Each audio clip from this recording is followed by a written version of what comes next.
Good morning from Berlin. I'm very excited to have this first experimental talk with a follower. So let's wait a second. I'm going to invite my first guest.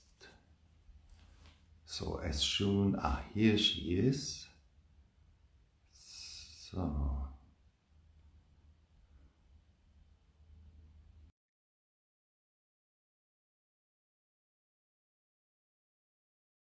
And she must be here. Hello. Hello, here she is. Good morning. Hi, Boris. Good morning to you. Thank you. Before we start, is the sound okay? Do you hear any echo? It sounds pretty good to me, I think. Okay. Yeah. Just turn you Okay, up a so little if there bit. are any sound problems, please, if you watch, just let us know so we don't that often happen. So maybe I give a little introduction why I'm doing this, how I get here.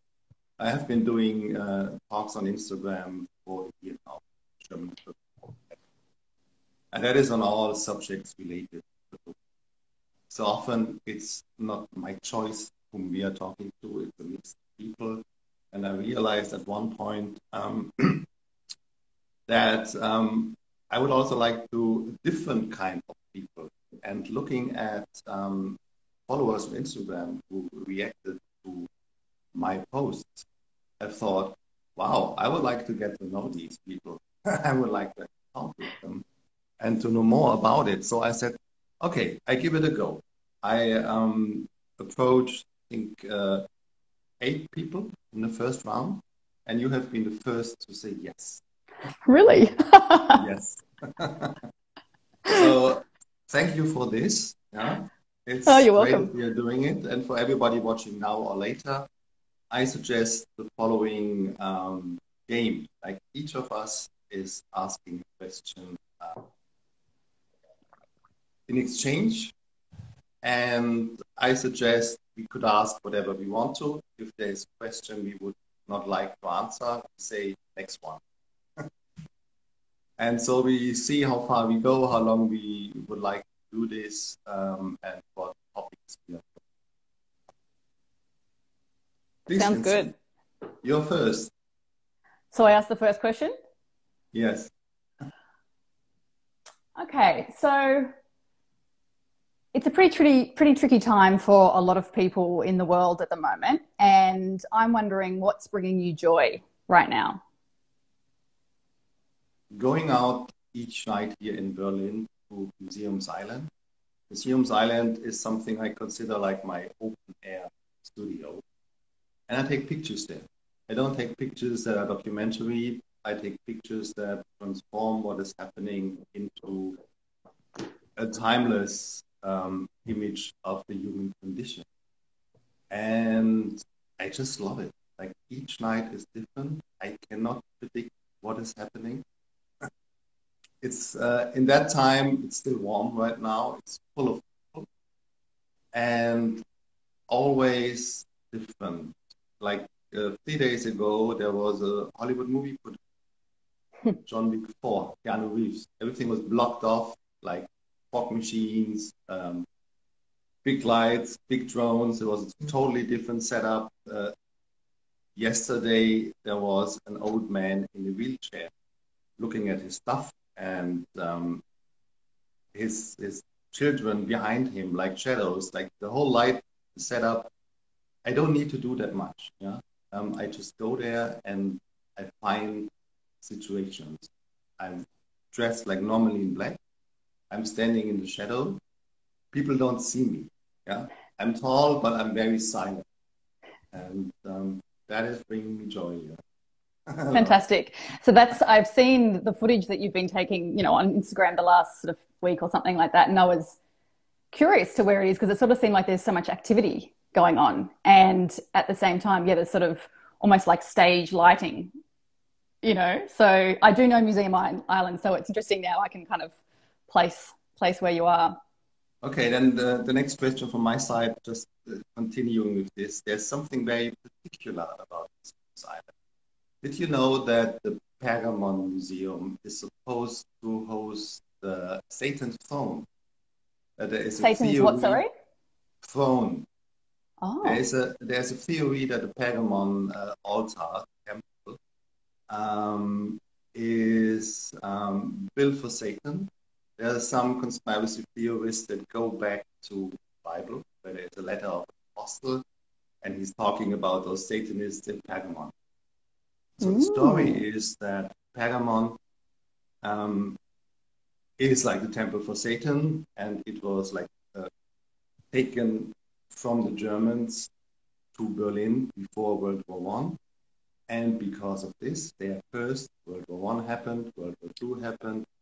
Then Stalin took it to Russia. Then Stalin was cursed, he gave it back. And the conspiracy theory is very interesting. Opposite of Pergamon Museum is the private home of Chancellor Merkel. Okay. So it became part of the whole adrenochrome conspiracy theories. So the last theory was that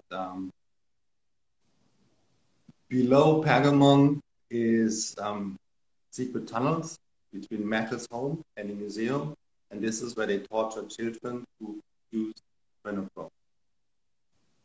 Right. Interesting. Yes. Interesting. That's if you know about curious. Conspiracy theories, you will end up there at one day, and this is all part of this. Is that the same museum that's got the Inanna's Gates? So it's got the Babylonian gates, the golden, Yes. So they're obviously very special. Yeah. So that was your next question, if these are the Babylonian gates. Going back to that's not my next question. No, I'm trying to maintain the structure. No, I'm just joking. Yeah. I would like to get into your practice because I've had a lot of joy just looking what you're doing and what you're saying about yourself. And you have many different roles. Yeah, you are working with photography festivals. Then you have the private magical practice, and you combine it with your artistic work. The big question for me is how? Can you tell us a little bit more how one thing is leading to the other? Sure. I mean, I think, so I'm an artist, and I'm what I sort of call myself as a ritual practitioner, meaning I do ritual magical work. And I think those things existed pretty separately until probably about sort of 5 or so years ago when I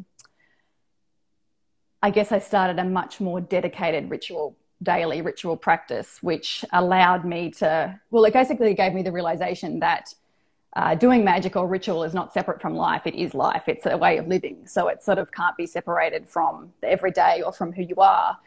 And that's the same as being an artist, really, isn't it? You know, I think most artists, it's a lifestyle. It's who you are. It's not like you're an artist for 5 minutes and then you're yourself or something. It's kind of the same. You're always an artist.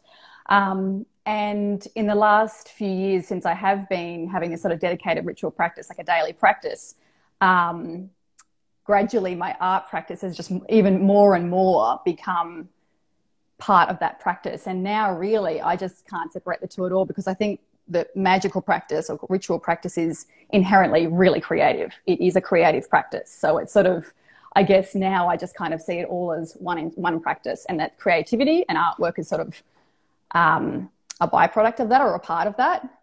Yeah. Okay, I have more questions for this, but it's your turn. Sure. So you have a collaborative art practice. I've seen that you have. Yeah. So I guess I'm interested in that because I also have some collaborative art practices, and I think it's, it's a wonderful thing to partake in. And I'm just sort of curious if you'd like to tell us a little bit about your collaborative practice. Is it mostly one person? Is it several people? How did it come to start? What do you sort of, what do you get out of it? I guess that's like a lot of questions. Sorry, I'm not sticking to the plan. Let's say it's one. It's the question, tell us about your collaborating. That's right. I have been collaborating since my student time. I started to collaborate with a friend. We lived in a share house and it came magic. And from the first moment, I realized that it is opening up new doors of working, of production modes. And I've found that enriching. Yeah, it always gave me something. But in the 90s, it was difficult. In the beginning, it was a clash. It was about, okay, who has more pictures in the final work? And I think I've left that behind me like 20 years ago. And with the people I work now, it comes naturally. Yeah, it's people I meet, I like. We have a similar idea of what art should be, can be, and then we just start. Yeah. Okay, I have somebody is watching here saying I have problems with my sound. It's sort of, I guess I can kind of hear, like it does sort of cut a little bit after some words. I can still understand enough, but yeah, I guess it does sort of cut a little bit. Well, I'm trying a different headset. If it's this one, if it's not this, then it might be the connection. And let's see. Let's try a different headset. Sure.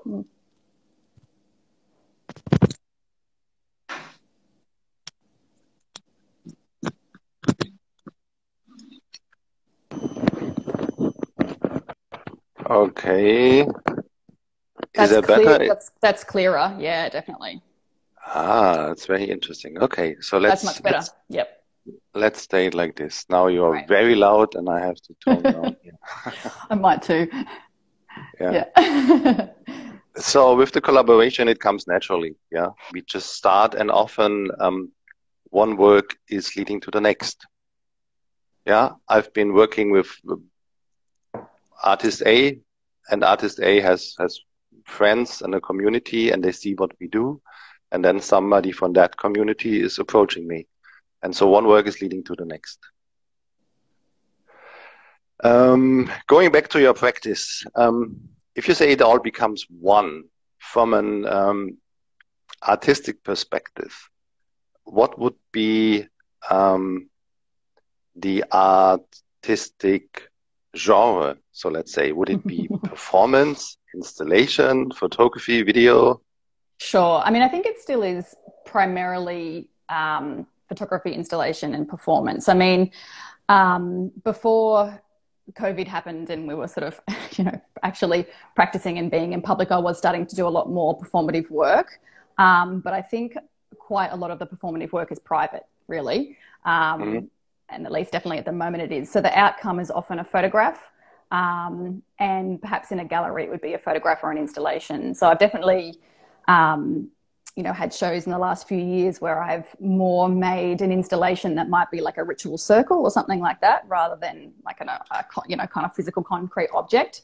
But then I also use photography as sort of like a way to create talismans, things like that. So magical objects, that's definitely a really big part of my practice, is making magical objects. And yeah, I think that's sort of, definitely where I sort of want to kind of keep going as well, as sort of heading into the area more and more of making magical objects. And that's going to probably be in the future, I imagine, using a lot of plants as well, because that's kind of like one of my main area of interest these days is plant magic. So that would be utilizing plants and making objects from them as well that have a lot of folklore traditions around them. So I guess, the outcome, could be photographic, could be installation, could be performance, and other objects perhaps in the future too. Okay, thank you. Your turn. Okay. What place, so in what physical place do you feel like the most at peace or comfortable, most yourself, most comfortable? Where do you like to, where you like to be? If you talk about the location, it's here where I am right now. Have been renting this apartment since '97. Wow. Yeah, it's in the center of Berlin. I've always kept it. Also, when I lived somewhere else, or in Australia, I did sublet it. and I'm still paying the price of 1997. Oh my People God. would kill to get this apartment. It's amazing. I wouldn't leave either. Yeah. I have some more questions about your ritual practice. Yeah. If you talk about magic or witchcraft, there are so many traditions. Yeah. Absolutely. There are so many forces you could call to. What's yours?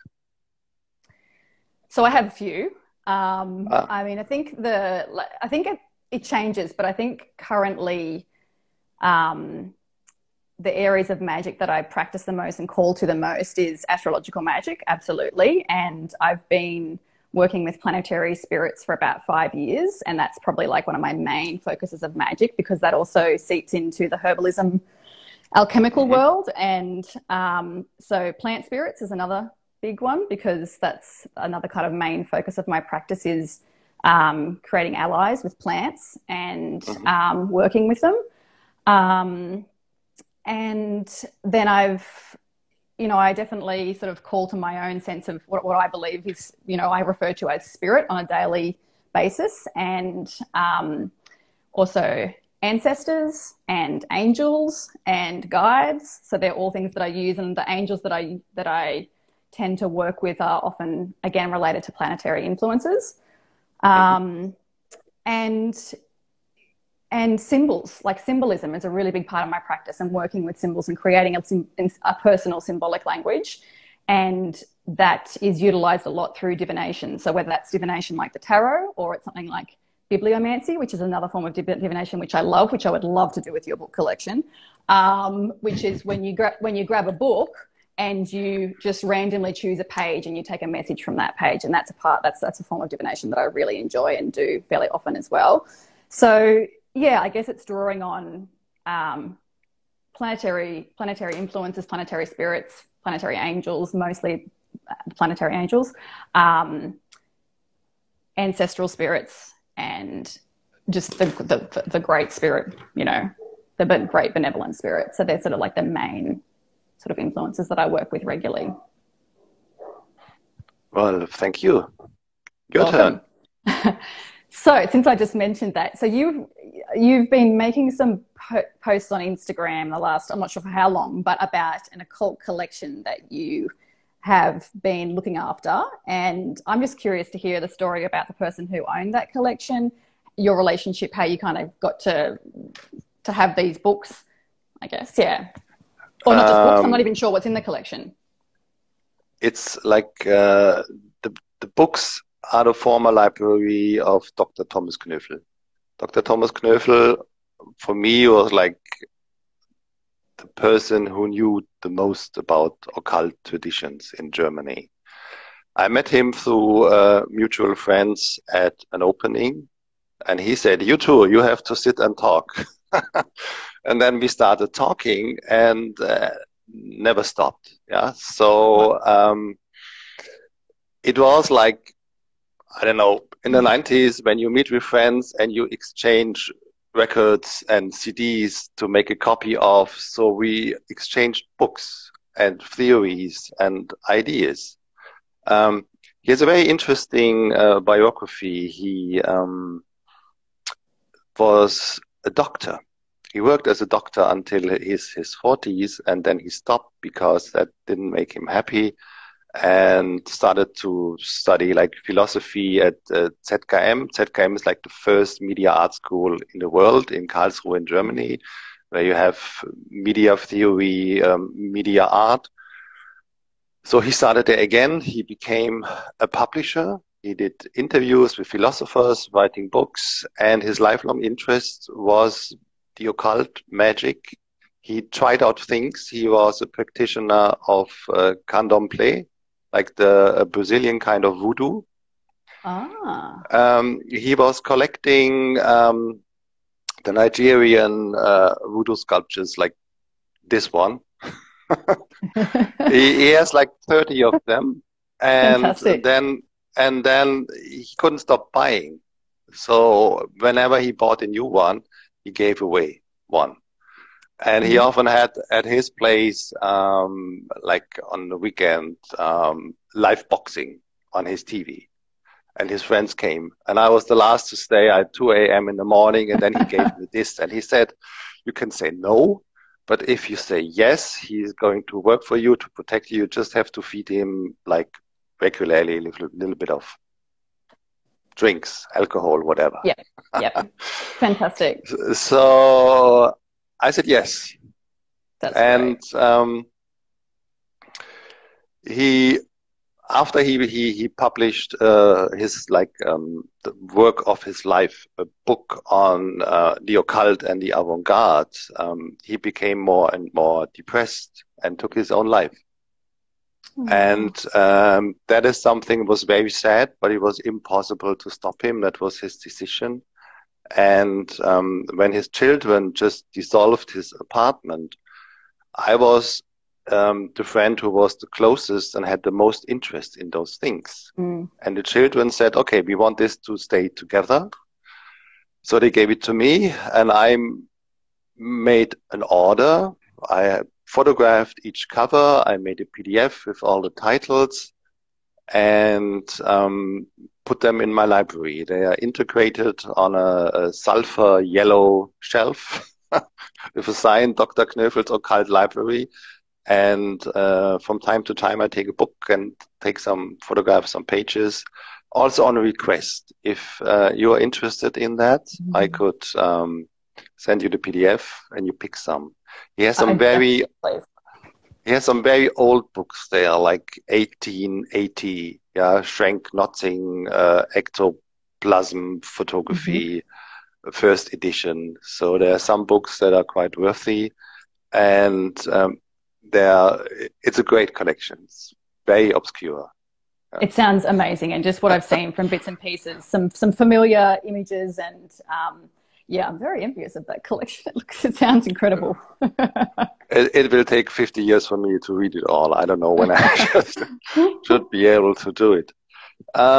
So my next question, you're quite open about what you do, how you do it. Are some people afraid of you? Do they think you're crazy? Oh, gosh, I don't know, to be honest. I mean, I guess I haven't really thought about that too much. I don't know if people would think I'm crazy. I mean, I think, like, you know, the witch has become really popular in the last few years. You know, it's definitely been the season of the witch. So I think it's becoming more normalized and accepted, and there's, you know, such a huge increase of interest in things like astrology. You know, it's massively popular now. So I think, you know, I don't necessarily think people would think I'm strange, but actually if people did see some of the things that I do, which most people don't, they probably would think it's a bit strange. And, you know, whether I'm burying a witch bottle somewhere and someone would catch me doing that, or, like, you know, whatever it is, then or it's, you know, collecting dead crows so I can, you know, make skulls and talismans out of them or whatever, you know, people probably would think that was a bit weird, but I don't care. When I was a student, I had a dead bird in the fridge, and all the people in the share house freaked out. Well, it's funny because I actually grew up, my dad's an ornithologist, a bird watcher, and I grew up with dead birds in the fridge. So, and him dissecting them. So I've kind of got a bit of an excuse for not finding that stuff weird. There's one podcast on Spotify, interview on you, like on all the rituals. And there you say you always have menstrual blood in the fridge. Correct. Yeah. Actually, I mean, that has been, I'm living alone now, but that has been a funny thing in share houses, I have to say, because, you know, the last share house that I lived in, I was living with two of my very dear friends, two gay men, and they had to deal with my bottles full of menstrual blood in the freezer, which I wouldn't mind. Yes, so I am still collecting and working with that. And yeah, I mean, you just to sort of, you know, let people know the reason why I collect my menstrual blood is because blood is one of the most powerful it's the most powerful thing as humans we have that we can offer as a magical practice. And, you know, I don't have to hurt myself to get blood. It just comes every month. So it's a really powerful offering. And that's, yeah, usually what I use it for. It's a very ancient tradition as well. If you go back in the books, like often it was used to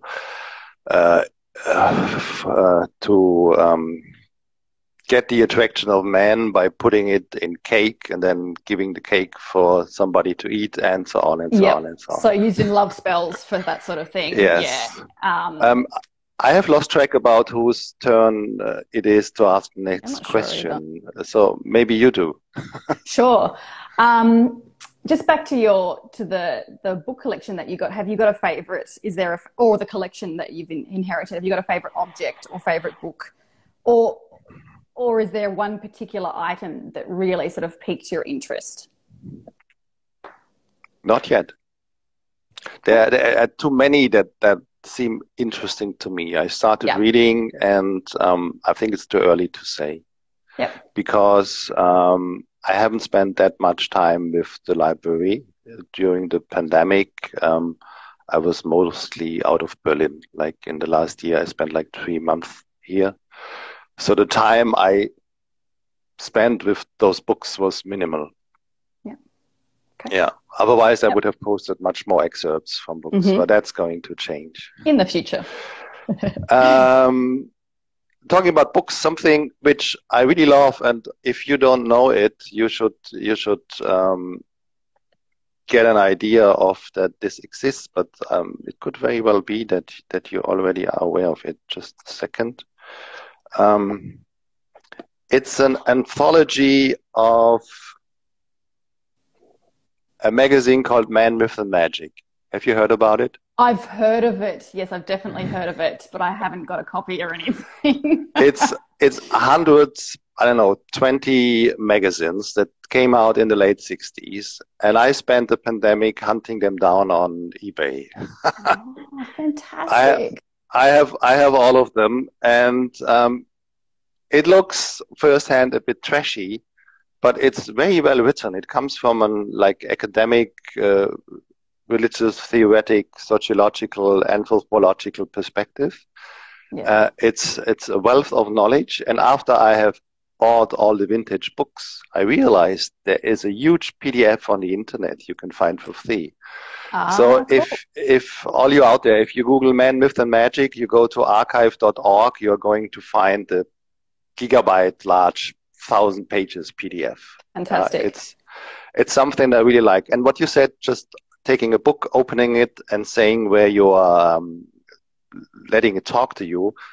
I've did that this week when I was preparing and our talk, and then it came to a page which was talking about the difference between a magician and a mystic.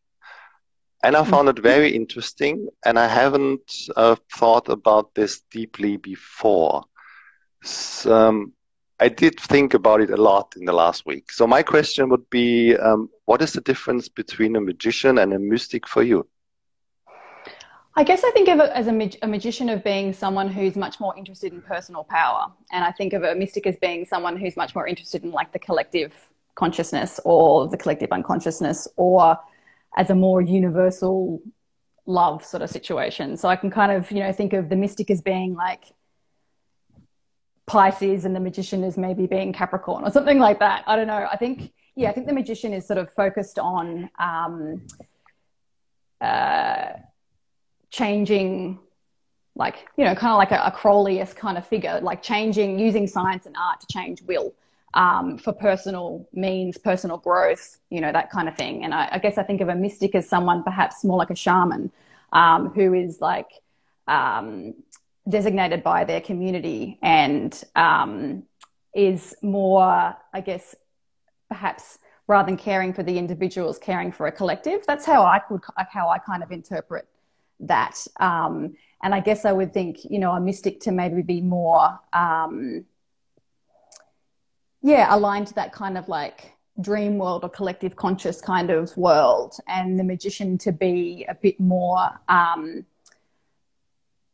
someone with a lot of fire and energy and drive to kind of create their own will. Yeah. That's kind of how I see it, as a kind of, I guess, like a, yeah. So I'm curious of what like the kind of technical or sort of description of that would be. I think that's your answer. The description of a magician is something that is very close to what you already said. It's somebody who's wants to achieve power, and the mystic is more like giving up power, like to become one with the divine. Yeah, Yep. to be this drop in the ocean, where the magician wants to become like a divine-like figure. Yep. And that is a very interesting difference. And if you go in the internet and you try to Google, you realize it's mixed up a lot. Some people would say, okay, I'm both. It depends on the situation. And one of the books I have read from the library was Stephen E. Flowers' Lords of the Left-Hand Path, which is tracing the tradition of like left-hand magic through religious systems and cultures, which is very interesting. And in this definition, the magician would be the left hand and the mystic would be the right-hand path. Yeah. Interesting. They say you either want to become God yourself or you want to like dissolve in something larger. And so you're a magician, or are you a mystic, or both?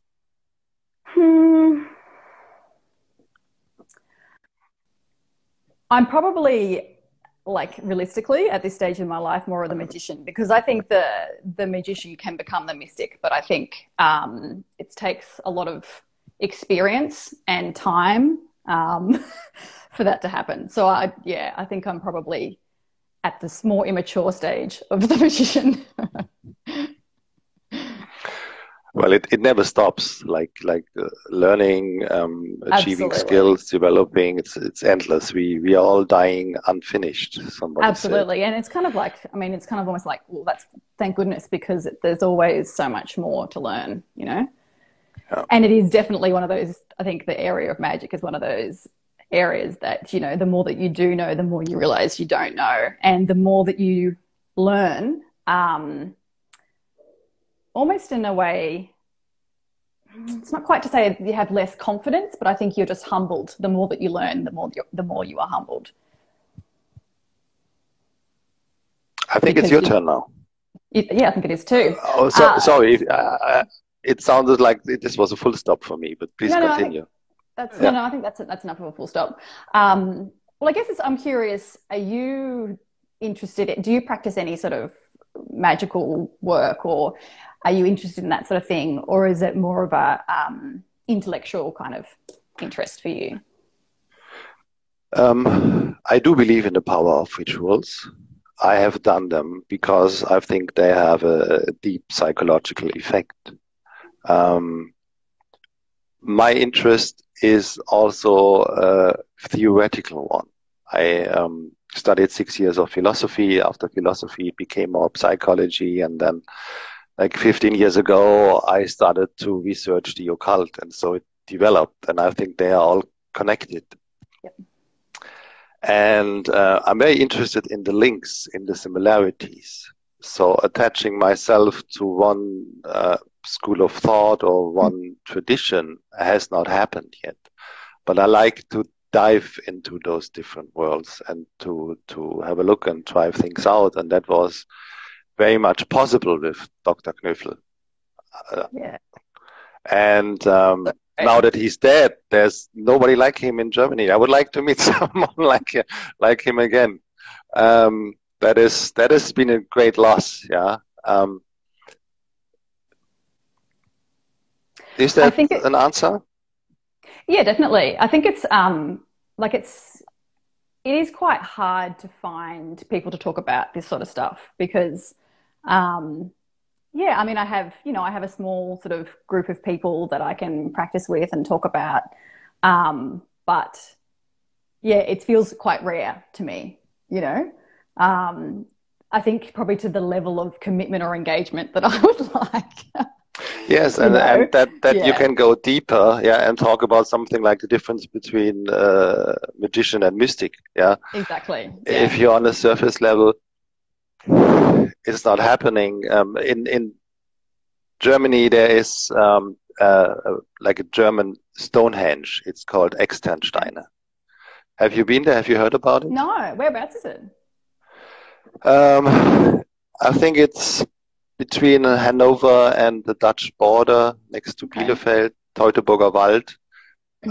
It's an area where the old Germans defeated the Romans because Mm. the forest is very thick. And there is a place of worship that is very unique. It's like a clearing in the forest, a little lake, and then you have a huge stone. And that location also appears in Lucifer Rising, in Kenneth Anger's video Of work. course. Yes. Yeah, there's Marian Faithfull doing Ah, something to the sun, and you see an old stone wall with an opening. That's Externsteine. And cool. I like that place a lot. Yeah, if you go there just by chance, you see some whatever people doing some rituals and fires down there. And on 1st of May, it was always packed with people. Yeah, because that's All Beltane. kinds of people doing things like having sex, Yeah, because nudes it's on the meadow.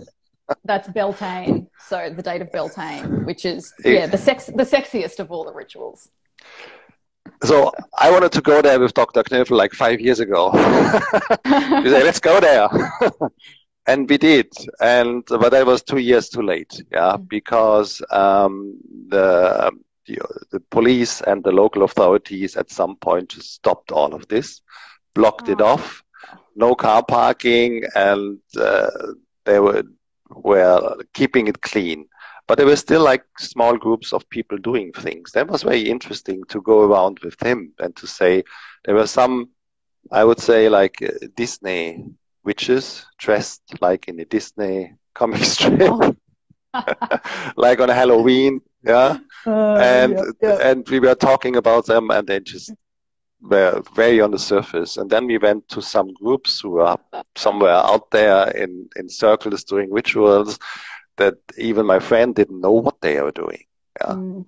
that was very interesting. So I recommend going there on I would that definitely like to time. visit there. Yeah, there Yeah, will not be that many things happening, but it's a unique place, and some people will be there. Yeah. sure. Yeah, I love visiting those kinds of sites, historical sites of significance, because they are incredibly powerful. I feel you can feel the energy when you're at those sorts of places Yeah. because they've had hundreds and thousands of years of ritual taking place there. Yeah. So there's like this build up of that energy. Yeah, my question is about energy, the next one, and about Australia. I have been living between 2003 and 8 in Australia on and off, Yeah. and I traveled the whole country, like road trip from Melbourne to Perth or up to Darwin and back. And there was just 2 places that I found very weird about the energy. Yep. And in one of the places you did exhibit. This is You what? that is Kyneton. Oh, right. Ah, interesting. You had got And some weird energy from Kyneton, did you? it was very weird. And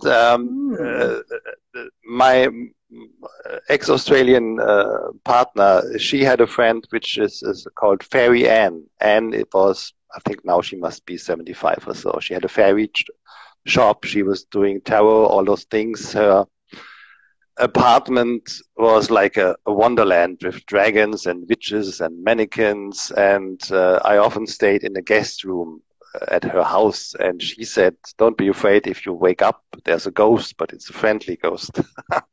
So I asked Fairy Anne about Kyneton. Yeah. And I asked other people about Kyneton. And they felt the same. Mm. Now that I have a local, is this all something I made up, or how did you feel there? I haven't had that experience at Kyneton. It's the Yeah, old I Main just Street, not the new one, yeah. the old Main Street. Okay. where you have the church. I can't say that I've personally had that experience there. I mean, I've definitely had that experience in places in Australia, because I think Australia has a, it's cursed. It's, well, no, it's obviously it's got a really violent past and immediate past, as in the last 200 or so years. But it's just, I mean, I just love this place. I love this country because there is just so much energy in this place, because it's so old. Whenever I go into nature here, I'm completely overwhelmed by it, because it's just the energy in nature here is like nowhere else I've experienced on Earth. And I definitely think there's other places that I've been to, like Glastonbury, for example, where I feel like the actual human-made structures have an incredible energy, because they are ritual spaces that have been used for a really long time, and also part of my ancestry. And I can definitely feel, like in places like the Tor or something like that, this incredible amount of energy. But for me, the landscape in Australia, the bush in Australia, has just got, whoa, crazy energy, whether it's good or bad or whatever you want to call it. And I think that it's something that you also kind of need to be really respectful of and really aware of too, because there's some serious spirits here. pretty so it's a really special place in that regard. But Kyneton, I'll have to think about that next time that I go and walk down that street. But I can't say that I've had that experience personally. Yeah, but as I said, that's like 15 years ago. Your next question, please.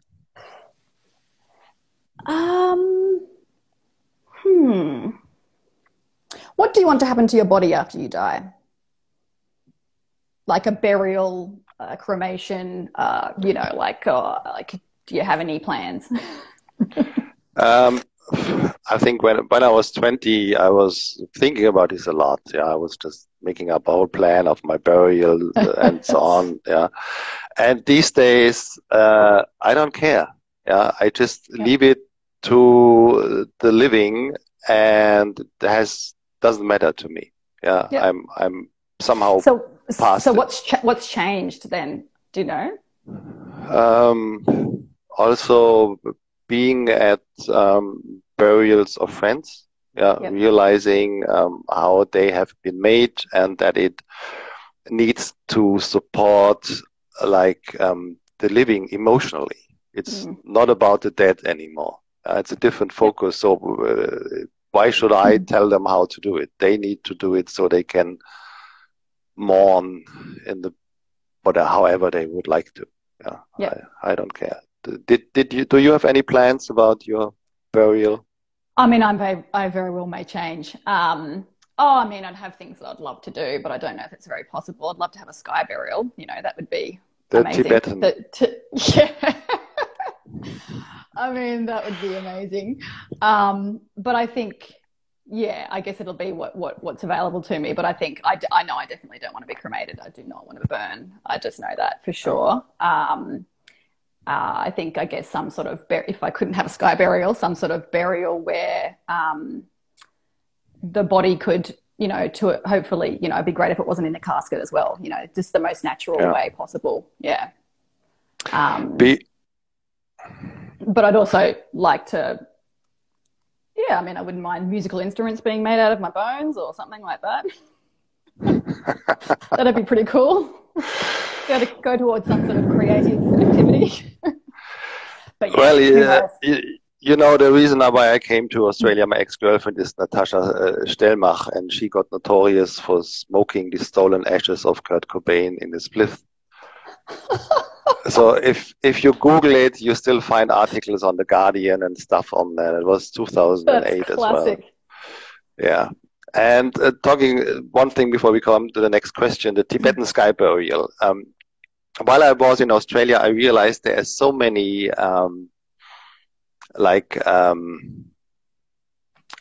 mockumentary or art projects you could do, to tap into public anger and to play with an Australian set of minds. I've never done that, but I give this idea to you now here, my dear Australians. one thing I wanted to do was like a web page project, yeah, that needed to look very seriously. And that was not a Tibetan sky burial, but an Australian croc burial. To say, okay, we do the Australian variation of it. Yeah, we have it all here. And then that typical Australian thing needed to be a business of an immigrant, a Chinese, or somebody that is actually very hated as an immigrant group. And that would stir up so many things, yeah, like how can you do it and how can you make a business out of it, and is it legal, and what about the crocodiles, poor crocodiles, and yeah, and how dare you, and that would have been a lot of fun. But ideas is never the problem, it's the time. Yeah. Okay, the next question is yours, isn't it? You still want to continue? I just asked you about how you wanted to be buried. Yeah, so your turn. And I asked you, what about your plans? Oh, sure, true. Yeah. No, I'm happy to continue. Yeah. You just recently had a show at Arles, didn't you? Yes. Can you tell us a little bit about that? Sure. It's a very long time project, a collaboration with my dear artist friend Tanvir Taulat from Bangladesh. Okay. So we worked together for 4 years. Yeah, we come from different religious backgrounds, political systems, but we share an interest in the mystic. And he is very interested in the Sufi tradition, as am I, because it expresses itself very artistically. And the work we produce is mainly from our archives. So we take existing photographs and then we destroy them and put them together again. It's more than collage. I don't know all the things that Tanvir does to them with chemicals, cut out projections. So he does things with them. It's quite a physical process, it sounds like. It's a very physical process. He sends me the results, and I often realize, there's something missing here, or the combination of this would be even stronger. So I take it further, and so we go many circles. And when people ask me, how is the picture made? I say, nobody knows. It's not to make fun about the person. It's nobody knows. I know my part. Tanvir knows his part. I have a little idea about what he's doing and vice versa, but it can only come out of the mutual process. And this has been installed in a huge room installation in a basement in Arles. You go down like the staircase, and then you have a large room, a little room, and a dead end. And the whole exhibition was tailored to the location. So the location was also inspiring the presentation and the artworks. And that took over 1.5, 2 years and was on display for 2 months. In my Instagram timeline, I think 4 or 5 posts back, you find a video, where you can see the installation and the artworks. And I'm very happy with the result. And fantastic. Tanvir and I are going to continue. It just naturally grows. Because it seems like it's quite like an immersive experience. Is that right? It's an experiential kind of exhibition. Yeah. I want it to be more and more immersive. Yeah. At some point, I didn't like the classic display of having photographs identical size in identical frames in a line. And then I started to have different sizes and also wallpaper and post pictures on wallpaper and then objects. So you move differently through the exhibition. You don't move from left to right, but you have to go closer and move away and closer. It's a different body movement in the exhibition. And it works. Yeah, I like to do it. Fantastic. And while we are talking about photography, you have an official role. Yeah, you've worked with some photography festivals, and now you're working with the photo. That's right. Festival. Yeah. Can you tell me a bit more about it and also about the festival? Sure. So the festival's quite new. It only started, it had its first year this year. So it was in April No, Okay. sorry, in February, March this year. And I was the events producer for that. So basically, it's an international festival of photography, which is basically means that it's based in Melbourne, but a lot of the artists and curators involved are international, and there's a lot of dialogue that goes between probably particularly the UK, but also other countries, and that's because the artistic director is from the UK, and so he has a lot of connections there. And basically it's sort of, there's a whole lot of outdoor works that are all over the city, which is fantastic. So sort of displayed outdoor in the city. And then there's a number, which I don't really know off the top of my head, but 40 or so galleries in Victoria that also participate and put on their own shows during that festival time. And so it's running again in 2022, and that's going to be in April, May. And yeah, my role is mostly looking at the events program, which is putting on events that will take place during the festival itself. But then also, for example, in a couple of weeks' time, we're starting a UK Australian series of artist talks that will be happening online on Wednesday nights. And that's UK curators with Australian artists and vice versa. So the sort of stuff that happens outside of the festival too. And as far as events that take place during the festival, it can be things like huge online, like student intensive, which is kind of like behind the scenes, or it could be all kinds of artist talks, more panel kinds of discussions. There's photo book weekends, and hopefully next year, if we're a bit more open, hopefully there'll be a lot more sort of performance and music and food and so on too. So yeah, so like the last year or so I've been working mostly with photography festivals. I just finished up working with doing some work at the Ballarat International Photo Biennale too. So that's kind of, yeah, I've been working in the industry of photography for over 20 years. It's kind of like the main thing that I do, which I, really enjoy. But yeah, it's also like, I think, moving forward, I'll probably be definitely trying to bring in more aspects of the magical practice into my work too, as much as I kind of can, because I'd like to sort of, do both, hopefully, in the future. Mm-hmm. Yeah. Before we continue, I have lost track of the time. Do you have a clock handy? Because it's about 5 to 8. Because after 1 hour, Instagram is kicking us out. Yeah, so for all of you just listening, thank you, and maybe we just let them ask some questions if they have questions, and go until Instagram is kicking us out. And before they kick us out, thank you, Lindsay. Thank you, Boris. It's been really fun. We should definitely talk again. Yeah, anytime you want to talk about magic, I prefer to talk about that than photography probably these days. Well, maybe we can make our own talk series and invite third parties on the subject. That would be interesting. And we can just bring in a book off our bookshelf and do like conversations about our books. Yeah. No, I've been doing those talks for the German Photographic Academy with a podcaster, and we invite people to join us and do that on Instagram, and that is fun. Yeah, it's very easy. Yeah, it's just like getting the right people to come. So, who would like to ask a question? You got any? There are many nice comments. Thank you for this questions so far. Not zero. Okay. Well, what I haven't asked here is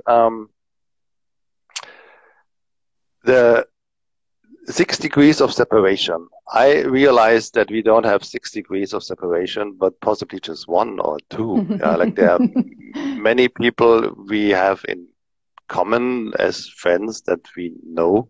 Yeah, and I also realized that you did work with Jack Sargent, and he was here before in the talk. I know. I just something to him. The first time I heard about him was this year, the Book of Joe. Yeah. Jack's my main collaborator, creative collaborator. That's great. Hello, Jack. Yeah, and hey, Jack.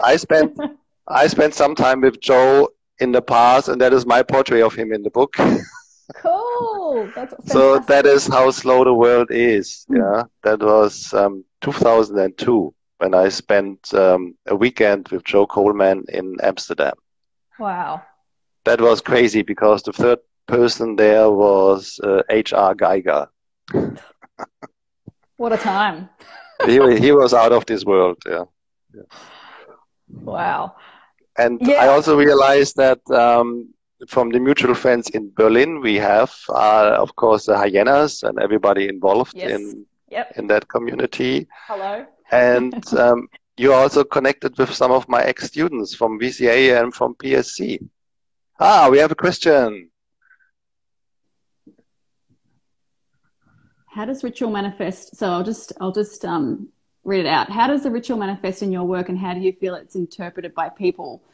How does it manifest in my work? I guess I'm not maybe sure exactly what you mean by that, but I think, you know, I have a daily ritual practice, and it's, you know, as I was sort of saying, that's kind of like part of my life now, and I can't kind of separate that from art.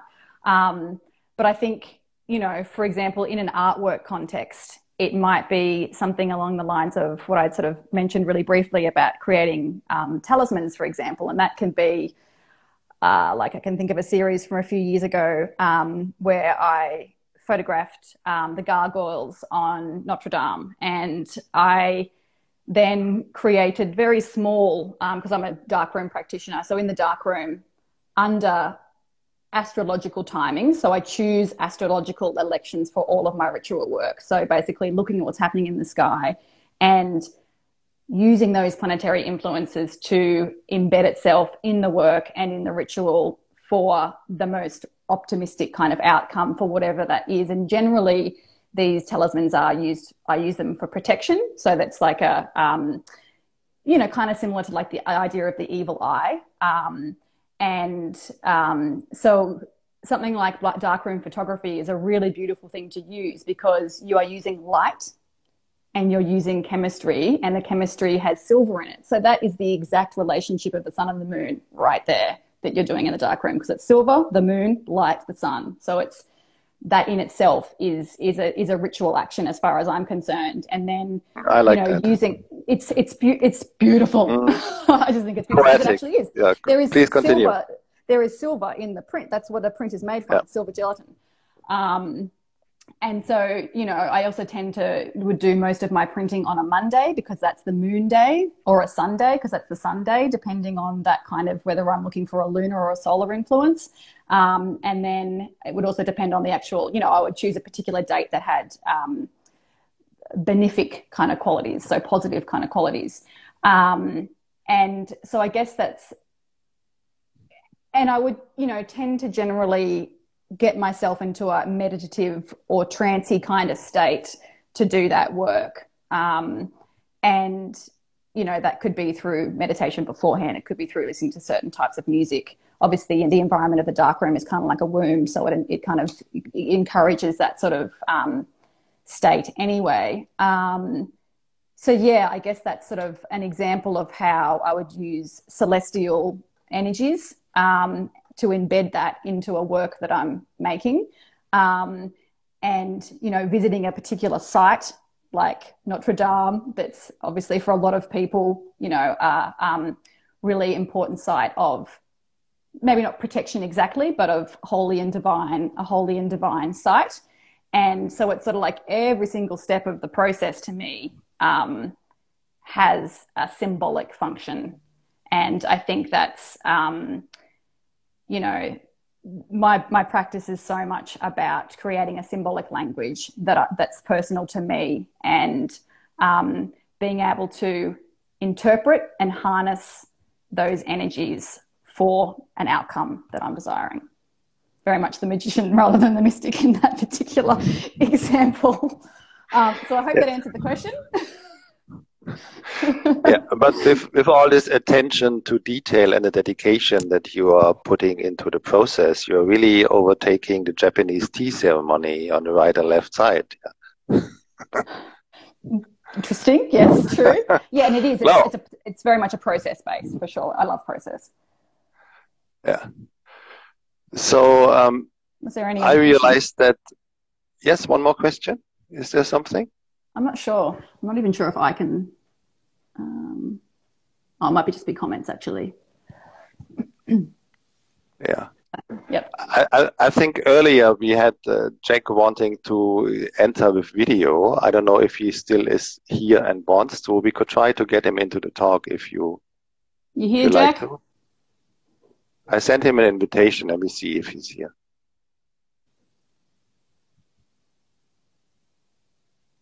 Maybe he's gone.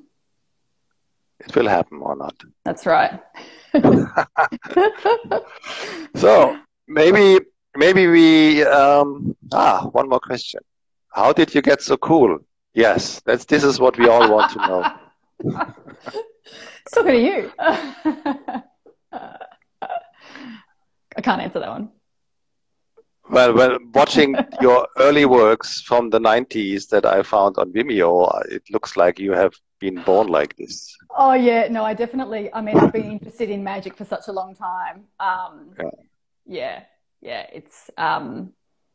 It's interesting to kind of think about the evolution of how it sort of came about, and but it's interesting. I think from probably my teens until sort of 6 or so years ago, I was very much more in the research and interest in an intellectual sense, and it's more since I've been actually having a daily practice and a regular ritual practice that has just opened up so much more to me in the sense of the actual practice itself, and how much joy, beauty, creativity, sensory experience, stability, reassurance, that kind of practice gives me. And yeah, it's definitely a pleasure for sure.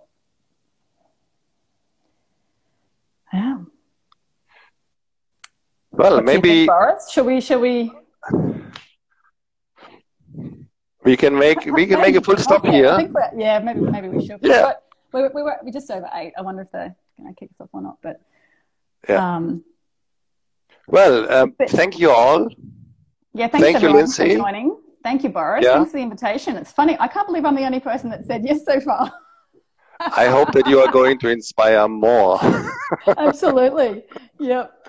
Yeah, I'm going to continue this, and I'm going to go after people and invite them. It's just too much fun. Yeah, and Totally. Also I think, hey, the technology is here. Yeah, the connection is somehow here, because otherwise we wouldn't be interested in following us. So yeah. Yeah, well, it's been really great to meet you and to hear, about your practice and just chat about magic and stuff. So thank you so much for inviting me. It's been really fun. Yeah, you know where to find me. Thank you all. Absolutely. Have a good weekend. Thanks, everyone. Bye-bye. See you.